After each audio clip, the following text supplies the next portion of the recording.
गया अगर मुल्क लोग छोड़ के जा रहे हैं?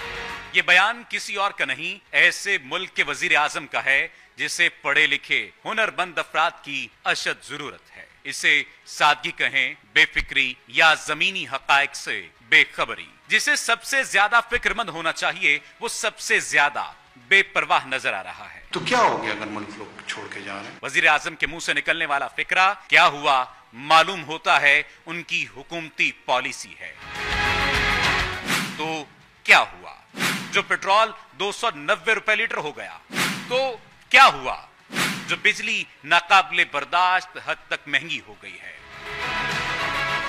तो क्या हुआ? जो डॉलर 318 रुपए से आगे निकल गया है, तो क्या हुआ अगर खाने पीने की अशिया अवाम की पहुंच से बाहर हो गई हैं? महंगाई की मारी अवाम बिलक रही है। तो क्या हो गया? कारोबारी तबका सख्त परेशानी का शिकार है। तो क्या हो गया? तनख्वाहदार से महीना पूरा नहीं हो रहा। तो क्या हो गया? निगरान हुकूमत को जुमा 8 दिन हुए नहीं और अवाम चीख उठी है कि हम लोग जो है ना मकरूज है और मकरूज ही रहेंगे। तो क्या हो गया? जितना कमा रहे उससे ज्यादा खर्चे हैं। तो क्या हो गया? वज़ीर आज़म काकड़ आया, उन्हें आंदे अवाम दे कड़ाके कड़ाते।